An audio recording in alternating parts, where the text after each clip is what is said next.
हिमाचल प्रदेश में चुनाव का आगाज़ हो चुका है। 12 नवंबर को वोटिंग होना है और 8 दिसंबर को मतगणना हो जाएगी। लेकिन अभी जो चौंकाने वाला सर्वे आ रहा है, वह बीजेपी को परेशानी में डाल सकता है।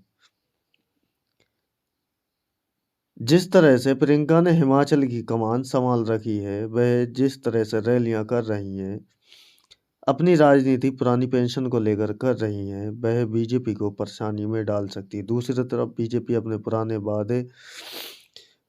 पुराने वादे युवाओं को रोजगार सेना भर्ती को लेकर चल रही है। इससे युवाओं में खास जोश नहीं दिख रहा। इस बार किसका होगा हिमाचल, आइए आपको एग्जिट पोल के जरिए समझाते हैं। जिला चंबा में 5 सीटें हैं, जिसमें बीजेपी 2, कांग्रेस 2, आप 1, अदर 1 पर लड़ रही है। कांगड़ा जिले की 15 सीटों पर कांग्रेस की मजबूत पकड़ है, जिसमें बीजेपी 4, कांग्रेस 10, आप 0, अदर 1 सीट पर लड़ रही हैं। तो तीसरे जिले में एक सीट है, जिसमें कांग्रेस का दबदबा है। बीजेपी यहां भी हार रही है। इसके कुल्लू जिला आता है, जिसमें 4 सीट हैं, जिस पर बीजेपी 1, कांग्रेस 3, आप 0, अदर 0 पर लड़ रही हैं। जिला मंडी की 10 सीटों पर बीजेपी 2, कांग्रेस 7, आप 1, अदर 1 सीट पर लड़ रही है। यहाँ भी कांग्रेस मजबूत दिखाई दे रही है। जिला हमीरपुर में 6 सीटें हैं, जिसमें बीजेपी 2, कांग्रेस 3, आप 1, अदर 4 पर लड़ रही हैं, जिसमें यहाँ बीजेपी कांग्रेस को टक्कर देती दिख रही है। तो दूसरी तरफ ऊना में 4 सीटें हैं, जिसमें बीजेपी 1, कांग्रेस 3, आप 0, अदर 0 पर लड़ रही है। यहाँ भी कांग्रेस मजबूत दिखाई दे रही है। प्रियंका ने पूरी कमान हिमाचल की अपने हाथों में ले रखी है।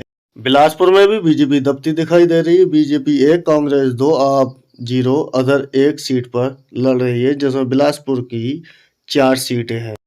सोनल में बीजेपी कांग्रेस को टक्कर दे रही है, जिसमें सोनल बीजेपी का गढ़ माना जाता है। यहाँ पर बीजेपी 2, कांग्रेस 2, आप 1, अदर 0 सीट पर लड़ रही है, जिसमें सोनल जिले में 5 सीटें हैं। यहाँ पर बीजेपी की रैलियां फ्लॉप होती दिख रही हैं। यहाँ कांग्रेस भी अपना दबदबा बनाए हुए है। सिरमौर की 5 सीटों पर बीजेपी 1, कांग्रेस 4, आप 0, अदर 0 का खाता भी नहीं खुल पा रहा है। यहाँ पर भी कांग्रेस बीजेपी को कड़ी टक्कर दे रही है। सिरमौर कांग्रेस का गढ़ माना जाता है, लेकिन हिमाचल प्रदेश में सत्ता कभी दूसरी पार्टी को लौटकर नहीं आई है। इसलिए सी वोटर के सर्वे के अनुसार यहाँ पर कांग्रेस की सरकार बनती दिख रही है। दूसरी तरफ शिमला में 8 सीटें हैं, जिसमें बीजेपी 2, कांग्रेस 4, आप 1, अदर 1 सीट पर लड़ रही हैं। हिमाचल के सर्वे के अनुसार पता चलता है कि हिमाचल में कांग्रेस की सरकार बनने वाली है। किन्नौर में भी कांग्रेस अपनी पकड़ बनाए हुए है।